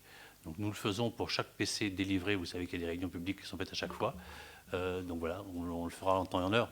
Aujourd'hui, sans trahir de secret, cet objectif de 50 logements, dont 27 sociaux, semble très facilement atteignable avant fin 2025. Sans pouvoir vous donner de nom, encore une fois, pour les raisons que je viens de citer. Hein. Je peux vous donner une orientation. C'était le sens de votre question. Oui, une question. Après, voilà, je trouvais que la date de 12 mois, ça fait 12 mois, parce qu'on est en décembre 2024. 1er juillet 2024 à 31 décembre 2025. On la présente maintenant. C'était une volonté de la prolonger, puisqu'il y a un gros besoin de logements sociaux aujourd'hui. Donc il fallait prolonger un peu ce cadre-là. Et c'est intéressant de le faire dans ce sens-là. Voilà. Merci. Je préciserai donc que ça ferait une recette de 75 000 €, si l'on calcule bien, donc ce qui n'est pas négligeable en effet. Oui, monsieur Cholet. Oui, je rebondis, merci monsieur le maire, je rebondis sur la remarque de mon collègue. Moi j'ai sous les yeux un article là, qui est sorti aujourd'hui du 9 décembre 2024 là, qui émane du consortium des bureaux de France et qui fait état, je trouve ça intéressant, peut-être que Bordeaux Métropole, il faudrait que ça en empare, puisque à l'échelle du national, on a 2 millions de mètres carrés qui sont en friche, c'est-à-dire des bâtiments qui ne sont pas exploités, des anciens bureaux qui sont en friche, ce qui permet à l'échelle du national de pouvoir loger 53 000 personnes. Et puis à l'échelle de la Gironde, on est sur 4 622 immeubles de bureaux, un peu plus de 4 millions de mètres carrés, 231 immeubles dont 9 sont en friche, et ce qui permettrait de récupérer à l'échelle peut-être de Bordeaux Métropole, 24 722 mètres carrés de bureaux qui pourraient héberger 651 personnes. Et là, je suis sur des chiffres de la Gironde et qui émanent, voilà, donc peut-être que Bordeaux Métropole pourrait s'en emparer, parce que là, on a l'impression, encore une fois, que c'est imposé, qu'on n'a pas le choix, que c'est pas réfléchi, puisque M. Leroux répond qu'effectivement, il y a un devoir de confidentialité, j'entends, mais ça sera en fonction des désirata, des bailleurs qui vont s'installer, des constructeurs, des promoteurs qui vont décider par-ci, par-là. Au demeurant, j'attire votre attention, j'ai l'impression, parfois je m'interpelle, parce que j'ai l'impression qu'on ne vit pas du tout dans la même commune. Monsieur le maire, quand vous disiez tout à l'heure que l'école, c'est un succès, effectivement, c'est un succès pour vous. Par contre, pour les riverains, c'est une catastrophe. On ne peut pas circuler. L'empattement du bus, Madame Lesbat, je vous vois soupirer, mais j'ai des photos qui attestent que l'empattement du bus le matin, c'est une catastrophe. Il rentre, il sort, c'est très compliqué avec le portail qui le bloque. Les échos au village Fédot, là où j'habite, c'est une catastrophe. On ne peut plus circuler parce qu'il y a des voies de déviation. Donc il y a le bus qui arrive de TBM et derrière, il y a le nouveau bus de l'école. Et ça commence à 7h30 et ça finit à 8h30. Plus les véhicules tampons qui se garent dans l'allée des Vosges. Et je vous alertais à plusieurs reprises, avenue des Provinces, c'est une catastrophe. C'est un bordel sans nom, excusez-moi du terme. Les gens s'installent, s'arrêtent. Il est impossible de sortir de l'allée du Poitou et de l'allée des Vosges. Donc moi, je veux continuer à alimenter. Je remercie Thierry par ailleurs parce que je sais qu'il est réactif. Je vais envoyer des photos à Thierry. Donc tout ça pour vous dire que, encore une fois, je n'ai pas l'impression que vous circulez dans tous les quartiers, messieurs. Alors, oui, monsieur Leroux. Je réponds parce que vous n'êtes pas dans un meeting électoral, monsieur Cholet, donc je vous rappelle, je ne vous ai pas interrompu, s'il vous plaît. Donc, vous avez déformé mes propos. Je n'ai pas dit que je subissais ce que voulaient les promoteurs. Ça n'a pas été mes propos. Donc, je vous confirme qu'on ne subit rien du tout, contrairement au fonctionnement précédent quand j'ai repris le dossier. S'il vous plaît, monsieur Cholet, je ne vous ai pas interrompu. Donc, je voudrais aller passer au bout du discours, s'il vous plaît. Je donnerai la parole à chacun. Vous avez déformé mes propos, je ne peux pas l'accepter. Je ne subis rien du tout. Voilà, que les choses soient claires. Et quand la délibération a trait à le financement de logements sociaux sur la ville d'Artigues, ou de logements et de logements sociaux sur la ville d'Artigues, que vient faire le fonctionnement d'un bus de l'école Fédot dans cette délibération ? excusez-moi, monsieur le maire, en préambule. Je vous redonne la parole, monsieur Cholet. Merci, monsieur le maire. Monsieur le maire, en préambule, disait à l'instant que c'est très bien l'école Fédot, mais on vous a alerté, on vous a signalé à plusieurs reprises qu'il allait y avoir des problèmes de circulation. On fait des relevés, nous faisons des relevés régulièrement. On pointe le nombre de véhicules avec des heures précises, avec les photos. J'ai les photos, je peux les envoyer, c'est très compliqué. Et j'ai invité Thierry, monsieur Verdon, de venir à plusieurs reprises. J'espère qu'il est passé, parce que je vous dis qu'il y a venu des provinces. Outre les limitations de vitesse qui ne sont pas respectées à 30, je ne peux pas sortir de chez moi. J'ai fait des mains courantes. Je suis obligé de faire des mains courantes pour alerter. Je me suis rendu à la police municipale. Enfin, à un moment donné, c'est qu'on se glorifie de cette école qui est nouvelle. J'entends, je veux bien, mais à un moment donné, même si, monsieur Leroux, je ne suis pas en métier électoral, enfin, je vous rappelle quand même que le flux de circulation automobile, et avec les projets qui nous attendent avec Woolrise derrière, ça m'interpelle. Moi, encore une fois, je suis un peu véhément peut-être ce soir, mais circulez aux heures de pointe, messieurs, mesdames. Circulez dans les quartiers, dans tous les quartiers, s'il vous plaît. Alors, monsieur Cholet, qu'il y ait un problème dans votre rue de manière particulière et que vous vouliez tout attribuer à l'arrivée d'une nouvelle école, je vous rappelle que votre projet, à vous, il était avenue de l'Église romane, sans pratiquement aucune possibilité de parking. Alors que sur cette école, à la fois nous avons tout un quartier et avec beaucoup de gens qui viennent à pied, qui viennent à vélo, il y a la possibilité du bus, et surtout un immense parking en face. Donc moi j'étais là le vendredi matin, le jour de la rentrée scolaire, le matin et le soir. Il n'y a pas eu de difficulté pour évacuer le parking. Donc, ne nous faites pas croire que toute la circulation serait la cause de l'école. Il n'y a quelques voitures et surtout effectivement au centre-ville. Par contre il y a une différence et vraiment une amélioration. Et donc je ne crois pas que ce soit une catastrophe effectivement dans votre secteur. Il y a parfois la rocade qui est bouchée ou d'autres événements. Donc vous pourrez faire tous les pointages que vous voulez. Je peux comprendre que ça ne vous fasse pas plaisir que cette école soit une réussite, mais c'est comme ça. Et effectivement, ça n'a pas de rapport avec la délibération sur le logement. Je vous propose effectivement de passer au vote sur cette délibération, dont je le rappelle qu'elle n'a que pour objectif de récupérer 1 500 € par logement construit. Oui, Madame Rigbosch. Prenez le micro, s'il vous plaît, c'est plus facile pour peut-être l'enregistrement. Pour une précision, s'il vous plaît. Les 1 500 € de subvention, c'est sur l'ensemble des logements ou c'est simplement sur les logements sociaux? Je trouve que c'est une question intéressante parce que, effectivement, ça ne fait pas le même montant. D'un côté, on est à 40 500 €, d'un autre côté, on est à 75 000 €. Alors, je pense que c'est sur l'ensemble, on va préciser. C'est sur l'ensemble ou c'est uniquement sur les logements sociaux? C'est sur le PLH. Je trouve très important qu'on ait cette précision pour que tout le monde sache, au vote de la délibération, pourquoi ils votent. Oui, j'entends bien. Donc c'est tellement important que ça serait bien de venir aux commissions, comme ça peut-être poser Mais les monsieur, questions. je ne fais pas partie. C'est votre groupe, Madame Rigbosch, qu'il n'y a personne. Je ne suis pas. Madame Rigbosch, je ne vous en veux pas à vous personnellement, ne le prenez pas pour vous. Il n'y a aucun les représentants de votre groupe ne sont pas présents aux commissions urbanisme. J'y peux rien. Ça ne vous empêche pas de répondre à la question, monsieur. Excusez-moi. Mais je vais y répondre. Voilà. C'était un préambule. Répondez-moi à ma question. C'était un préambule. Permettez-moi d'y répondre. Je ne vous ai pas coupé, donc je vous laisse. Voilà, je vais finir. Répondez. Simplement parce que c'est. Répondez, s'il vous plaît. Je vais répondre très simplement parce que c'est écrit dans le document qui est joué en annexe et qui a été commenté ce jour-là que c'est 1 500 € par logement. Voilà, c'est clair. Monsieur Merci, Leroux, je ne vous ai pas passé, monsieur Cholet. Messieurs, dames, s'il vous plaît, je préside, donc je donnerai la parole à chacun.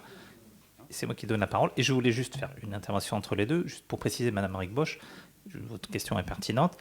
Quand bien même, que ce soit 50 ou 27, je crois que c'est 27, 27, ce serait toujours 27 fois 1500. Donc il me semble intéressant, quoi qu'il arrive, de la voter, même si ce n'était que pour 27 fois 1500 €. Je n'ai pas le calcul mental un peu moins facile, mais autour de quand même 32 ou 45, mais quelques mille euros. Voilà. Madame Rigbosch, je vous repasse la parole. Prenez le micro en face. Oui, je l'ai, monsieur le maire. J'ai simplement, et je pense être une personne très bien élevée, donc j'ai simplement posé une question pour avoir une précision.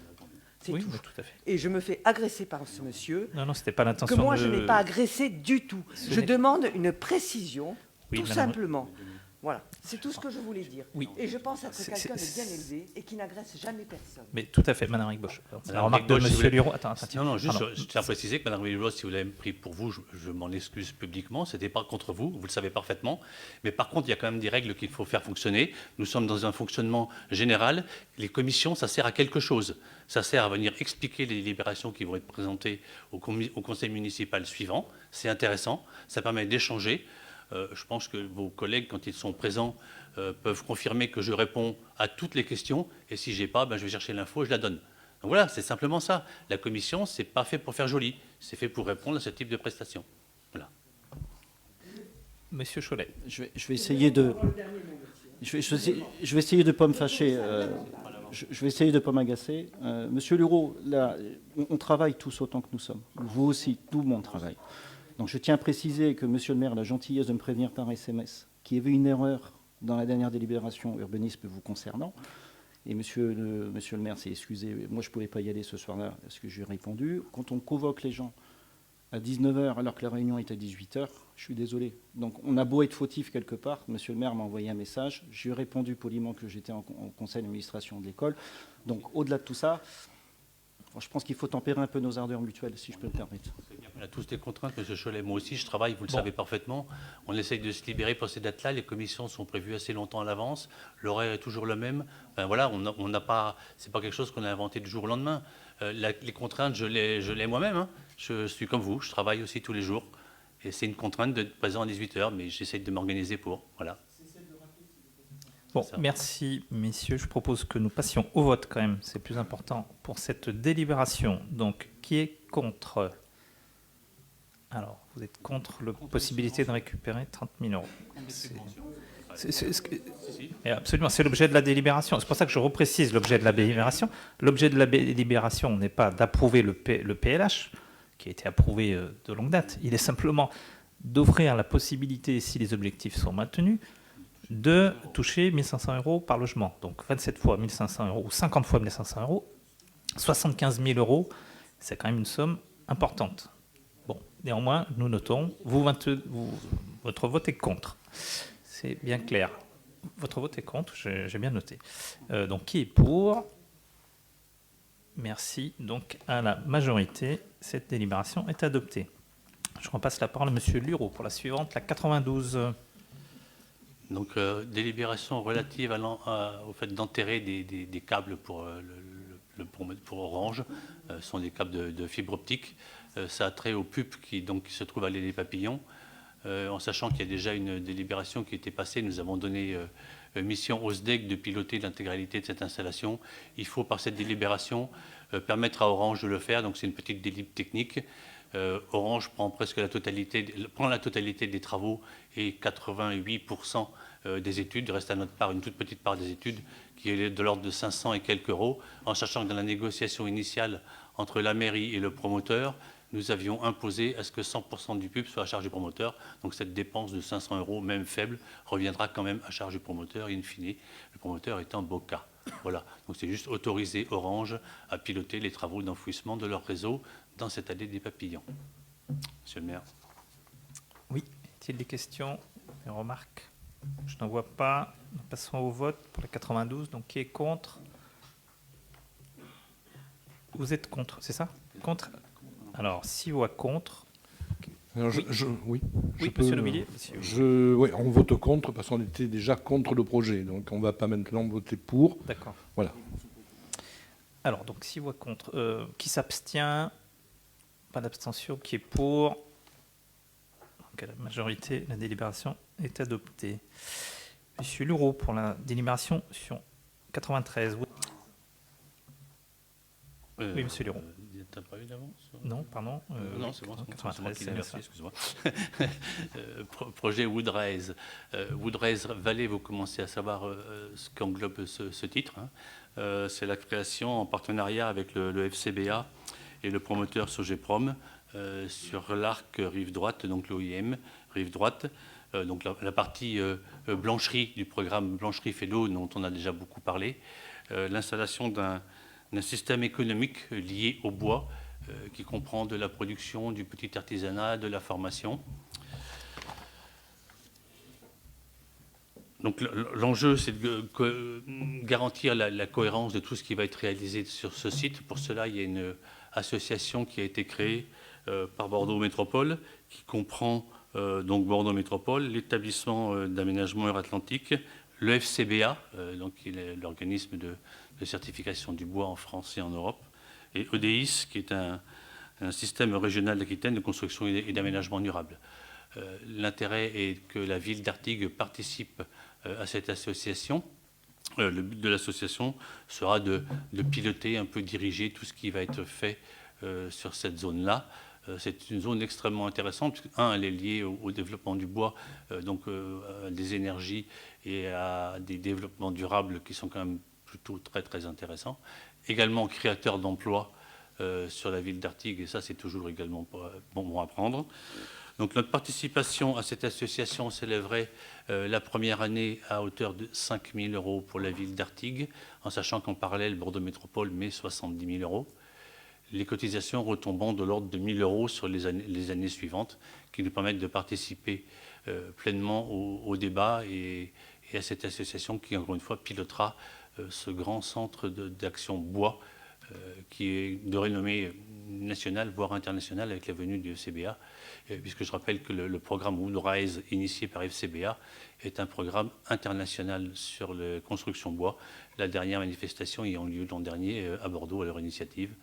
Et tout le monde entier est représenté, c'est extrêmement intéressant. Donc voilà ce que c'est que cette association. L'idée était quand même de nommer le représentant de la ville d'Artigues, qui serait monsieur le maire. Merci, monsieur Leroux. Est-ce qu'il y a des questions? Monsieur Cholet. Oui, quelques questions. Qu'est-ce que ça apporte à la commune? Parce que, de mémoire, la première question, monsieur Leroux, pardon.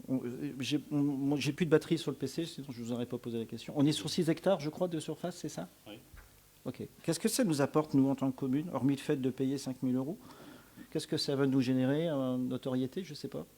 Non, ce n'est pas un problème de notoriété. Ça, non, pas la vôtre, mais celle du projet Woodrise. Non, je ne parlais pas de la mienne. Ce n'est pas un problème de notoriété de la ville d'Artigues. Je n'ai pas l'égocentrique de parler de ma notoriété personnelle en comité municipal. Alors, excusez-moi, j'ai du mal comprendre. Non, je parlais de la notoriété de la ville d'Artigues, et ce n'est pas neutre d'avoir quand même une résidence pour une ville comme Artigues, d'un peu moins de 10 000 habitants, d'avoir une résonance nationale et internationale par la venue de ce centre. Je trouve que ce n'est pas neutre. Et qu'est-ce que ça apporte? Ce que j'évoquais peut-être en préambule à ce conseil municipal, c'est-à-dire que les actions qu'on mène servent aussi à créer de l'emploi pour les Artiguais, ce qui est loin d'être neutre, me semble-t-il. Et donc la participation à cette association permet d'avoir notre mot à dire dans l'organisation générale du site et pas à le subir. Donc c'est quand même intéressant d'être partie prenante à cette assoce qui va piloter, entre guillemets, le fonctionnement avec Bordeaux Métropole et le promoteur qui est Sogeprom. D'accord. Donc là, en fait, on est sur un projet qui va couvrir sur 6 hectares. On a une date de début, une date de fin de construction. On a une vision à moyen terme, s'il vous plaît? Le promoteur est en cours de développement de son projet. Les premiers éléments devraient sortir courant 2025. D'accord. Ok.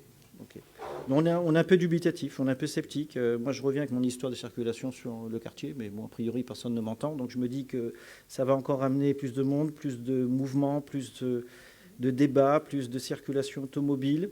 Donc voilà, donc là on est sur un quartier, alors je ne dis pas qu'il ne faut pas le faire, hein, c'est juste peut-être qu'il faudra anticiper à nouveau l'impact automobile, parce que moi je suis convaincu que ça va générer des contraintes. Sur le projet en lui-même, pourquoi pas? Moi je suis allé chercher en détail, c'est un projet qui me paraît somme toute très intéressant, mais c'est la question de fond, est-ce que si le terrain n'avait pas appartenu à Bordeaux Métropole, est-ce qu'il ne serait pas allé ailleurs en fait? Parce que c'est Bordeaux Métropole là, qui vous propose ce projet-là. Non.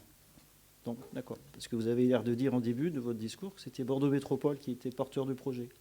Oui, c'est parce que c'est Bordeaux Métropole qui est propriétaire du terrain. Voilà. Par exemple, la venue du FCBA et le fait de créer une section bois, c'est sur notre proposition. D'accord. Donc, ce n'est pas Bordeaux Métropole. Okay. Bien entendu, tout ça se fait ensemble. C'est comme dans le phénomène du Colève. On n'est pas, nous, à décider de notre côté, Bordeaux Métropole du sien. C'est des échanges. Ça peut paraître long vu de l'extérieur, parce qu'effectivement, on évoque ce projet depuis 3 ans maintenant, je crois. C'est effectivement très long. Mais le temps de la prescription d'un tel projet est long. On n'y peut malheureusement rien. Mais non, nous ne l'avons pas subi. Ce n'est pas une imposition de Bordeaux Métropole. C'est lié à notre initiative. En tout cas, la venue du FCBA, c'est notre initiative. Je vous vois faire la moue, M. Cholet. Je vous confirme que la venue du FCBA est de notre initiative. On a juste le sentiment, nous, dans l'opposition, que c'est Bordeaux Métropole quand même qui tire la manette. Alors, Monsieur Cholet, sur ce thème-là, quand même, ça fait plusieurs fois qu'on vous lit dans les tribunes, essayer de nous faire croire que Bordeaux Métropole aurait pris la main sur la commune. La Cube a été créée en 1968 avec 27 communes. Alors, je ne sais plus quelle est celle qui s'est rajoutée après. Donc ce n'est pas nouveau. N'essayez pas de faire croire aux gens que Artigues est un petit village gaulois isolé qui devrait sortir. Alors, il y a des gens qui proposent le Frexit, je crois, sortir de l'Europe, mais je ne sais pas si vous êtes dans cette logique-là. Donc, vous allez proposer qu'Artigues sorte de la métropole aujourd'hui. Partout, on vous lit à la métropole, là, mais surtout pas. Enfin, tous les maires, pratiquement depuis un certain nombre d'années, ont été vice-présidents de Bordeaux Métropole. Et c'est un honneur. Et la métropole, quand même, par les contrats de co-développement, on parlait de l'école tout à l'heure. 2 millions, c'est 50% du reste à charge qui est subventionné par Bordeaux Métropole. On a parlé de la halle de marché. La halle de marché, elle va nous coûter à peu près un tiers de ce qu'elle nous aurait coûté si Bordeaux Métropole ne nous avait pas aidés. Sur tous les projets de voirie, de voies vertes, sur le bus express notamment, qui arrivera dans quelques années, tout ça, c'est du développement qui se fait par Bordeaux Métropole. Alors, la petite musique que vous essayez d'entonner, de dire on serait la commune parce que le maire est vice-président serait aux mains de Bordeaux Métropole. Enfin, pardon, mais Madame Jacquet était aussi vice-présidente de Bordeaux Métropole. J'ai l'impression que vous l'avez oublié. C'est quand même assez invraisemblable. Alors pour revenir au projet Woodrise, le bâtiment de l'APAV aussi qui fait partie du site de 6 hectares, hein, donc il y a un bâtiment rénové de l'APAV. L'APAV a vendu l'autre partie, et donc c'est dans ce premier bâtiment que dès 2025 vont démarrer les premières opérations de Woodrise avec ce qu'on appelle la technologie 4.0, donc le fait de faire entrer beaucoup plus de numérisation dans la construction bois. Et ce premier bâtiment, on peut espérer qu'il y aura une rénovation énergétique avec un doublage, par exemple, en bois de la façade ou ce genre de choses. Et on pourrait espérer avoir des synergies aussi, à la fois sur le parc d'activités, sur des acteurs économiques du coin. Quand vous dites à quoi ça sert, ça peut aussi servir à ça, qui pourront être partie prenante et être des démonstrateurs. Et aussi peut-être sur des bâtiments communaux de la ville d'Artigues, pourquoi pas. Moi, j'espère qu'on aura des synergies importantes. C'est à ça aussi que ça sert, hein, d'avoir des acteurs économiques de cette ampleur-là sur la commune. Et puis accessoirement, ça fait des emplois. Vous parliez du transport, mais il y a aussi des gens qui vont peut-être, des Artiguais, qui vont aussi pouvoir venir travailler aujourd'hui sur le parc d'activités de la commune. Les parcs d'activités, on a 4000 emplois, je crois, on en a 1000 qui sont des Artiguais. Donc ça évite de prendre sa voiture, ça évite de prendre d'autres transports. Et donc le projet Woodrise sera aussi desservi par la future ligne de bus express. Voilà pour l'essentiel. Je peux répondre, monsieur le maire, juste... Allez-y, monsieur Cholet. Merci, monsieur le maire. Juste sur les tribunes, jusqu'à preuve de contraire, on est libre d'écrire ce que nous avons envie d'écrire dans nos tribunes. C'est la première des choses. Mais je suis libre aussi de reprendre Mais ce moi, que je vous en remercie, vous les exprimez. lisez. Ça veut dire que ça vous intéresse, donc, puisque vous les remettez sur le tapis ce soir. Donc, au demeurant, les projets métropolitains, ce sont ceux que vous voulez monter et qui sont liés dans votre politique générale et d'engagement vis-à-vis des Artiguais. On représente un pourcentage d'Artiguais, qui vous en déplaise ou pas, peu importe. En tout cas, nous pensons pas du tout ce que vous venez de dire ce soir. Et puis, j'aimerais, s'il vous plaît, qu'on laisse tomber Madame Jacquet. C'est du passé. Et Madame Jacquet, et à chaque fois qu'il y a quelque chose qui vous heurte dans notre façon de nous exprimer peut-être ou d'écrire, vous faites toujours référence au passé. C'est impressionnant. Donc, moi, quelque part, ça me dérange. Madame Jacquet, c'est terminé, c'est fini, basta. Donc, vous avez face à vous 6 élus et peut-être 2 collègues qui ne sont pas présents ce soir. Donc, voilà, c'est comme ça. Donc, et encore une fois, dans les tribunes, nous écrivons ce que nous avons envie d'écrire et qui sont lus par les Artiguais. Et quand on les rencontre, voilà, on ne met pas en doute les capacités humaines qui sont les vôtres. On interpelle simplement sur votre façon et des choix politiques qui sont les vôtres. Et là, on le voit ce soir, on peut s'interroger, après, libre à vous de penser, mais c'est effectivement, personne ne met en doute la relation que vous avez avec Bordeaux Métropole. Vous êtes vice-président. Mais ces choix que vous opérez sur le territoire communal, ils sont ceux de Bordeaux Métropole parce que vous avez envie de les générer. On a très bien pu mettre autre chose sur l'aire de la blancherie. On aurait pu avoir d'autres projets. Donc, je suis désolé, Bordeaux Métropole est omniprésente, mais on peut quand même s'interroger sur la manière dont vous savez, quand on remonte depuis le début de votre arrivée, les préemptions, Saint-Leu, etc., il y a quand même des choses quand même qui nous laissent un peu perplexes. Voilà. Alors là, c'est quand même un comble. Sur Saint-Leu, vous auriez voulu effectivement qu'on le laisse partir à des promoteurs et qu'il y ait de la construction, alors que justement Bordeaux Métropole est venu en soutien pour le préempter, pour le bien des Artiguais. D'ailleurs, il y aura une visite du domaine à partir de ce samedi prochain, voilà, une visite de domaine pour les Artiguais qui nous écoutent et qui souhaitent s'inscrire s'il y a encore de la place, je ne sais plus, parce que c'est quand même assez demandé. Donc on vient sauvegarder, avec l'aide de Bordeaux Métropole, un patrimoine intéressant. Et en fait, vous nous dites, ben non, il aurait mieux valu le laisser aux mains des promoteurs. Donc, Monsieur Cholet, quand même, et puis nous dire, effectivement, j'entends bien que vous nous dites que vous n'allez pas faire, vous ne souhaitez plus parler du passé, mais voilà, il fallait vous en aller à l'époque, hein, si vous n'étiez pas d'accord. Hein. Voilà, quand il fallait vous... Non, mais Monsieur Cholet, je termine là-dessus. À l'époque, si vous n'étiez pas d'accord avec ce que faisait Madame Jacquet, il fallait vous en aller, je vous le dis tout simplement. Et surtout, encore une fois, nous dire que la métropole... voilà, il faut pas suivre tout ce que fait la métropole. Effectivement, c'est quand même le maire qui décide en dernier recours, et c'est ce que nous avons fait. Et vous parlez de l'aire de grand passage, je pourrais vous donner le bilan, c'est qu'aujourd'hui, il n'y a plus d'occupation illégale de gens du voyage depuis que l'aire de grand passage est là. Donc vous pouvez effectivement nous faire quitus de cela. Nous passons au vote sur cette délibération, s'il vous plaît. Le temps avance. Donc, qui est contre ? 6 voix contre. Qui s'abstient? Qui est pour? À la majorité, cette délibération est adoptée. Alors, Monsieur Lureau, sur la délibération, sur l'avis sur le PLU d'Ivrac. Voilà, c'est ça là. Donc, PLU, approbation d'une petite modification du PLU d'Ivrac, donc qui borde notre commune sur l'avenue de Terbernotte et l'avenue de Téchenay. Donc la modification concerne l'avenue de Téchenay. Il faut savoir que du côté arctique de l'avenue de Téchenay, il y a déjà des emplacements réservés pour améliorer la circulation dans cette voie, qui est parfois très très étroite. Le PLU d'Ivrac intègre un certain nombre d'emplacements réservés de leur côté. Alors qu'on se rassure, ce n'est pas pour élargir la voie de circulation aux voitures et que les camions puissent passer par là le matin pour éviter la 89, c'est pour avoir une continuité du cheminement doux, donc qui est piéton-vélo. Donc voilà, cet objectif-là, il est inscrit dans le PLU tel qu'il est là. Donc on vous demande juste d'approuver le plan local d'urbanisme présenté par Ivrac concernant ce point-là. Le reste, c'est leur sujet, mais nous, celui-là, on est intéressé, en sachant que ça participe, puisque l'avenue de Téchenay, encore une fois, elle est bordée d'un côté par Bordeaux Métropole, de l'autre côté par Ivrac. Pour qu'il y ait un minimum de cohérence, il faut que les deux PLU soient à peu près en ligne. Voilà, c'est l'objet de cette délibération de ce soir. Merci. Avez-vous des remarques? Oui, Monsieur William André.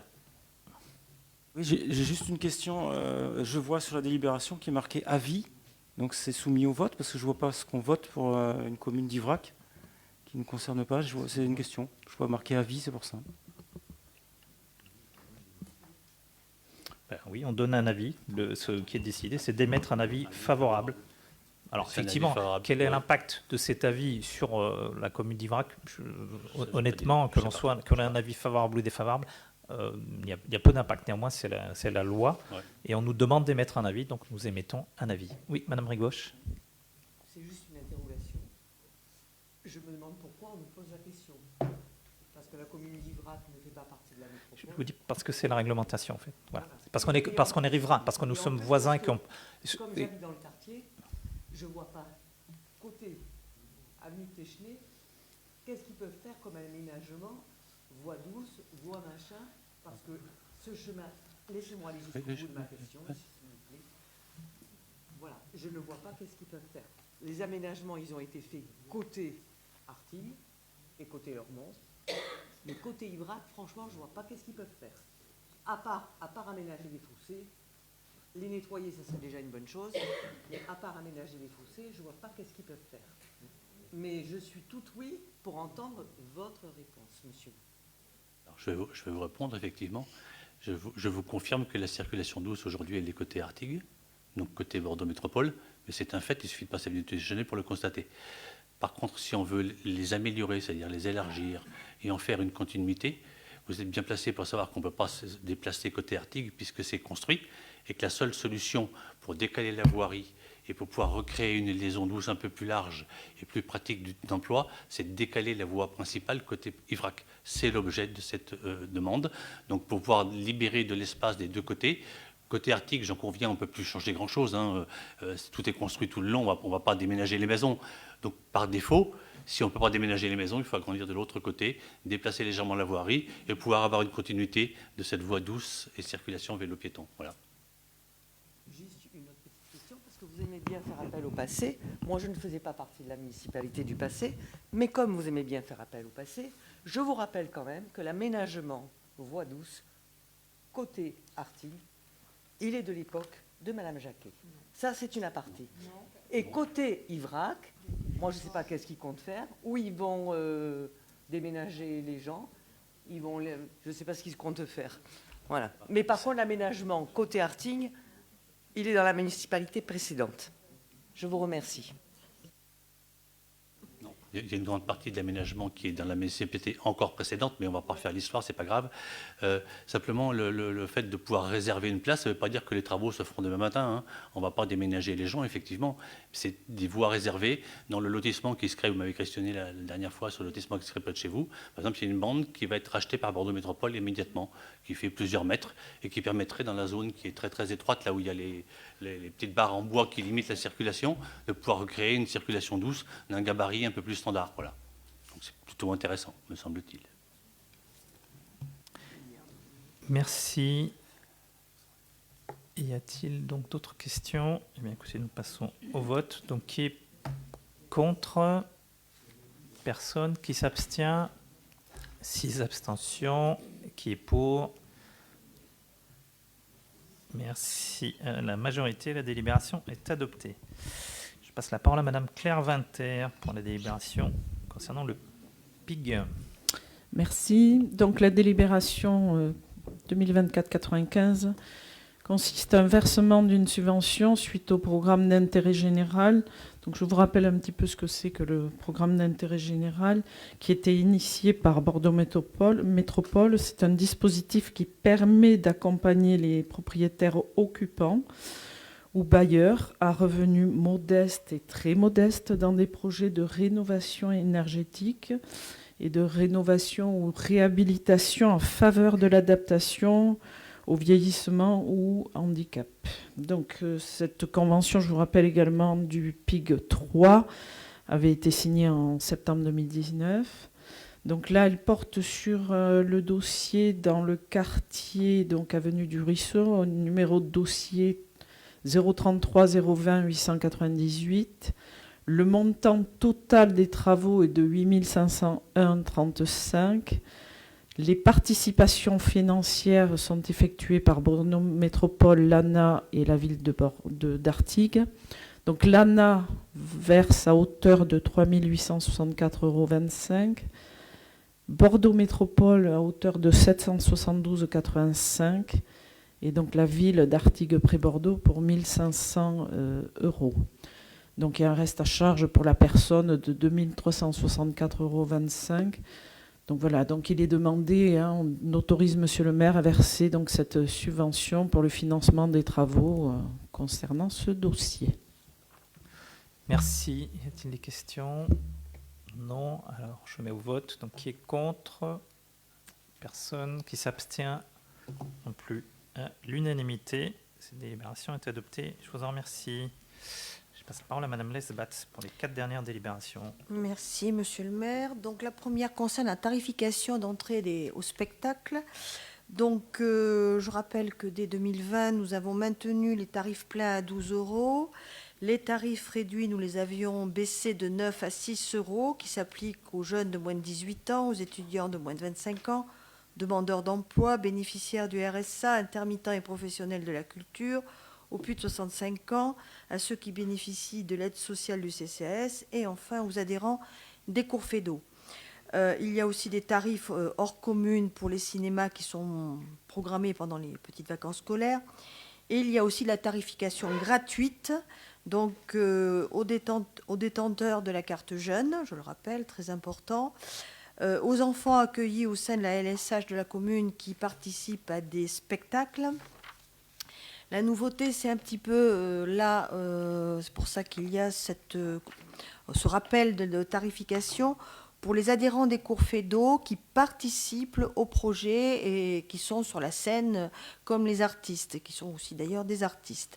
Voilà. Je rappelle aussi qu'il y a 10 places gratuites ville d'Artic de Pré-Bordeaux, c'est-à-dire des élus, tout élus confondus, ainsi que des agents. Et aussi, il y a toujours des places qui sont prévues pour les producteurs des différents spectacles. Voilà pour la première délibération culture. Merci. Avez-vous des questions sur cette délibération? Oui, monsieur Nicolas. Oui, bonsoir. Bonsoir. Bon, excusez-moi, parce que je n'ai pas pu être à la commission. Alors, je vous demande quelques petites précisions par rapport à la tarification. Donc, nous sommes bien sur 12 € donc, depuis 2020. Oui, c'était déjà à 12 € avant. Oui. Est-ce qu'au jour d'aujourd'hui, donc à la fin 2024, puisqu'on est sur la saison 2024-2025, on a déjà un aperçu du bilan financier un petit peu, savoir si on est déficitaire, Alors, on est un petit peu à l'équilibre. Les spectacles culture, lorsque c'est de la culture, non pas d'une salle privée mais publique, on est toujours déficitaire. Oui. Toutes les salles qui sont de notre catégorie, on est toujours déficitaire. Même s'il y a des aides de l'IDAC, de l'OARA, il y a une des délibérations d'ailleurs de l'OARA, c'est-à-dire de la région, on est quand même très grandement aidés. On a des spectacles qui sont gratuits, mais qui sont aussi gratuits pour nous. Je pense à l'été métropolitain, par exemple. Et on a de fortes aides aussi pour les scènes d'été, etc. Mais effectivement, on ne gagne pas d'argent à proposer ce genre de service, qui est un service qui est indispensable à tout citoyen. La culture, on ne peut pas s'en passer. Voilà. On ne peut pas faire ou alors, si on voulait être bénéficiaire, il faudrait faire comme certaines salles privées, des spectacles à 25 €, 26 €, 30 € ou plus. D'accord. Voilà. Et du coup, est-ce que la réorganisation des cours FEDO avec l'école d'art et puis la médiathèque va permettre de faire quelques économies à ce niveau-là, afin de proposer autre chose, ou est-ce qu'on va rester tel qu'on est aujourd'hui? Des économies avec cette réorganisation. Les écoles d'art vont fonctionner comme elles fonctionnent jusqu'à aujourd'hui. On change de responsable, ce n'est pas une directrice, c'est une responsable qui avait l'habitude de travailler.